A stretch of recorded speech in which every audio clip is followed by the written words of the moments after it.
Very good morning, students. Hope you all are really healthy and happy at your homes. Today, we will read CBSE class, class 9 Sparsh, Everest मेरी शिखर यात्रा।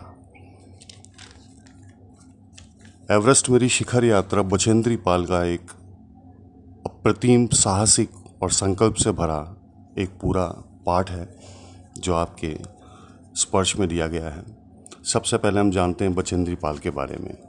बचेंद्री पाल का जन्म उत्तरांचल के चमोली ज़िले में बंपा गांव में 24 मार्च 1954 को हुआ, मीन्स 24 मार्च 1954। उनके पिता पढ़ाई का खर्चा उठाने में असमर्थ थे, अतः बचेंद्री को 8वीं से आगे की पढ़ाई का खर्च सिलाई कढ़ाई करके जुटाना पड़ा। 10वीं पास करने के बाद बचेंद्री के प्रिंसिपल ने उनके पिता को उनके आगे की पढ़ाई के लिए सहमत किया। विषम परिस्थितियों के बावजूद संस्कृत से एमए और फिर बीएड की शिक्षा हासिल की। लक्ष्य के प्रति इसी समर्पण भाव ने इन्हें एवरेस्ट पर विजय पाने वाली पहली भारतीय महिला पर्वतारोही होने का गौरव दिलाया। बचेंद्री ने एवरेस्ट की विजय की अपनी रोमांचक पर्वतारोहण यात्रा का संपूर्ण विवरण स्वयं ही कलमबद्ध किया है। प्रस्तुत अंश उसी विवरण से लिया गया है। तो आइए पढ़ते हैं एवरेस्ट मेरी शिखर यात्रा। एवरेस्ट अभियान दल 7 मार्च को दिल्ली से काठमांडू के लिए हवाई यात्रा से रवाना हुआ। एक अग्रिम दल पहले से ही रवाना हो गया था, जिसे उनके बेस कैंप पर पहुंचने से पहले दुर्गम हिमपात के रास्ते को साफ करना था। नमचे बाजार शेरपा लैंड का एक सर्वाधिक महत्वपूर्ण नगरीय क्षेत्र है। अधिकांश शेरपा यहीं के आसपास के गांव के होते हैं। बचेंद्री पाल ने नमचे बाजार से ही सर्वप्रथम एवरेस्ट को निहारा, जो नेपालियों में सागर माथा के नाम से प्रसिद्ध है। एवरेस्ट की तरफ गौर से देखते हुए बचेंद्री पाल को एक भारी बर्फ का बड़ा फूल, जिसे प्लूम कहते हैं, दिखाई दिया, जो पर्वत शिखर पर लहराता एक ध्वज के समान प्रतीत हो रहा था। बचेंद्री को बताया गया था कि यह दृश्य शिखर की ऊपरी सतह के आसपास 150 किलोमीटर अथवा इससे भी अधिक गति से चलने वाली हवाओं के कारण बनता था, क्योंकि तेज हवा से सूखा हुआ बर्फ पर्वत पर उड़ता रहता था। बर्फ का यह ध्वज 10 किलोमीटर या इससे लंबा हो सकता था। शिखर पर जाने वाले प्रत्येक व्यक्ति को दक्षिण पूर्वी पहाड़ी पर इन तूफानों को झेलना पड़ता था, विशेषकर खराब मौसम में। बचेंद्री को डराने के लिए यही काफी था। फिर भी वो एवरेस्ट के प्रति विचित्र रूप से आकर्षित थी और इसकी कठिनतम चुनौतियों का सामना करना चाहती थी। जब लेखिका और उसका दल 26 मार्च को पेरिस पहुंचे, वहां पहुंचते उन्हें दुखद समाचार मिला कि हिमस्खलन के कारण एक शेरपा कुली की मृत्यु हो गई है। खुम्बू हिमपात पर जाने वाले अभियान दल के रास्ते के बाईं तरफ सीधी पहाड़ी से धसकने से लाहौत्से की ओर से एक बहुत बड़ी बर्फ की चट्टान नीचे खिसक आई थी।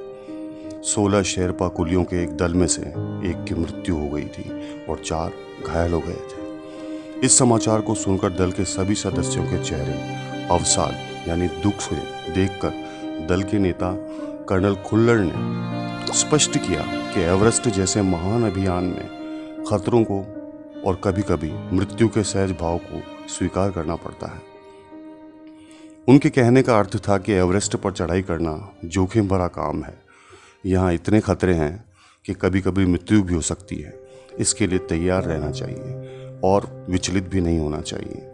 अग्रिम दल के नेता प्रेमचंद ने पेरिस वापस लौटकर बताया कि उनके कैंप एक तरफ का रास्ता साफ कर दिया है, लेकिन साथ ही उन्हें चेतावनी भी दी कि बर्फ गिरने की वजह से अभी तक किए गए सभी कार्य बेकार भी हो सकते हैं। बेस कैंप पहुंचने से पहले ही इन लोगों को हिमपात व खराब मौसम के कारण एक रसोई सहायक की मृत्यु की खबर मिली। हिमपात अपने आप में एक तरह से बर्फ के पहाड़ों का अव्यवस्थित ढंग से गिरना था। उन्हें बताया गया कि ग्लेशियर के बहने से अक्सर बर्फ की हलचल हो जाती है, जिससे बर्फ की चट्टानें तत्काल गिर जाया करती है। सीधे धरातल पर दरार पड़ने का विचार और इस दरार का गहरे चौड़े होकर हिमविंदर में बदल जाने का विचार ही बहुत डरावना था। इससे भी ज़्यादा भयानक यह बात थी कि उनके संपूर्ण प्रयास के दौरान हिमपात प्रतिदिन 1 दर्जन आरोहियों को छूता है। अगले दिन डॉक्टर मीनू मेहता ने एल्यूमिनियम की सीढ़ियों से अस्थायी पुल बनाने और रस्सों व लट्ठों को इस्तेमाल करने की जानकारी दी। तीसरे दिन बचेंद्री अपनी साथी रीता के साथ हिमपात के स्थान से कैंप तक पहुंची। कर्नल खुल्लर इस उपलब्धि पर बेहद खुश हुए क्योंकि इस कैंप पर पहुंचने वाली यही 2 महिलाएं थीं। वृतांत के इस हिस्से में बचेंद्री 2 महत्वपूर्ण बातों का जिक्र करती हैं। पहली, अंगदोर्जी और उनके साथी 29 अप्रैल को 7,900 मीटर ऊंचाई पर पहुंचकर साउथ कोट पहुंच चुके थे। वहां उन्होंने कैंप 4 तैयार किया। दूसरी बात जो वो स्मरण करती हैं, जब वे कैंप में पहुंची तब उनकी मुलाकात एवरेस्ट विजय करने वाले पहले पर्वतारोही तेजसिंह नॉर्वे से हुई। तेनजिंग ने उन्हें बताया था कि एवरेस्ट विजय से पहले उन्हें 7 बार एवरेस्ट पर जाना पड़ा था। 15 मई 1984, 15 मई 1984 बुद्ध पूर्णिमा के दिन बचेंद्री पाल लाहौत्से की बर्फीली सीधी ढलान पर लगाए गए सुंदर रंगीन नायलॉन के बने तंबू में 3 कैंप थे। कैंप में 10 और व्यक्ति थे। सभी गहरी नींद में सोए थे। तभी रात तकरीबन 12 बजे बचेंद्री के सिर के पिछले हिस्से में किसी एक सख्त चीज के टकराने से उनकी नींद खुल गई और साथ ही एक जोरदार धमाका हुआ। एक बड़ा सा बर्फ का पिंड कैंप के ठीक ऊपर लाहौत्से ग्लेशियर से टूटकर नीचे आ गिरा था, जिससे कैंप तहस नहस हो गया था। कैंप के हर व्यक्ति को चोट लगी थी, लेकिन आश्चर्य था कि किसी की भी मृत्यु नहीं हुई थी। इस घटना से बिना भयभीत हुए Bachendri Pal south pole camp पहुंची, जो कि पृथ्वी के सबसे कठोर स्थानों में से एक है। उन्होंने अगले दिन के लिए खाना, कुकिंग गैस और कुछ ऑक्सीजन सिलेंडर इकट्ठे किए। इस पड़ाव पर बचेंद्री को अपने साथियों जय और मीनू की चिंता थी, जो धीरे धीरे कैंप तक चढ़ रहे थे। उनके पास काफ़ी सामान था। दोपहर बाद वे कैंप से जूस व चाय लेकर अपने साथियों की मदद करने नीचे गई।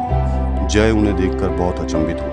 उन्होंने जय से कहा कि वे एक दल के सदस्य हैं और उन्हें एक दूसरे की मदद करनी चाहिए। अगले दिन बचेंद्री पाल सुबह 4 बजे उठी। अंगदोर्जी पहले ही बाहर खड़ा था। अंगदोर्जी बिना ऑक्सीजन के चढ़ाई करना चाहता था। ऐसा करने से उसके पैर ठंडे पड़ जाते। उसने बचेंद्री से पूछा क्या वे उसके साथ चलेंगे। एक ही दिन में साउथ कोल से चोटी पर जाना बहुत कठिन था, पर अंगदोर्जी और बचेंद्री के विश्वास ने उन्हें आगे बढ़ने की प्रेरणा दी। सुबह 6:20 पर अंगदोर्जी व बचेंद्री साउथ कोल से बाहर निकले। बर्फ को काटते हुए दोनों आगे बढ़ रहे थे। 2 घंटे से कम समय में वो शिखर कैंप पहुंच गए। ये जानकर कि बचेंद्री इतने कठिन परिश्रम के बाद भी नहीं थकी हैं, अंगदोर्जी को बहुत आश्चर्य हुआ। इस तरह वे दोनों कठिन बाधाओं को पार करते हुए आखिरकार 23 मई 1984 1984 को दोपहर 1:07 पर पहुंच गए। बचेंद्री एवरेस्ट पर पहुंचने वाली पहली भारतीय महिला थी। बचेंद्री ने अपने साथ लाल कपड़े में लाई दुर्गा चालीसा व हनुमान चालीसा बर्फ में गाड़ दिया, ईश्वर का ध्यान किया और आनंद के इस पल में उन्होंने अपने माता पिता को याद किया और धन्यवाद दिया। कुछ समय पश्चात कर्नल खुल्लर से काफ़ी वॉकी टॉकी पर उनकी बात हुई और कर्नल खुल्लर ने उन दोनों को बधाई दी। Students, hope you all will enjoy the lesson. It's a courageous story of Bachendri Pal.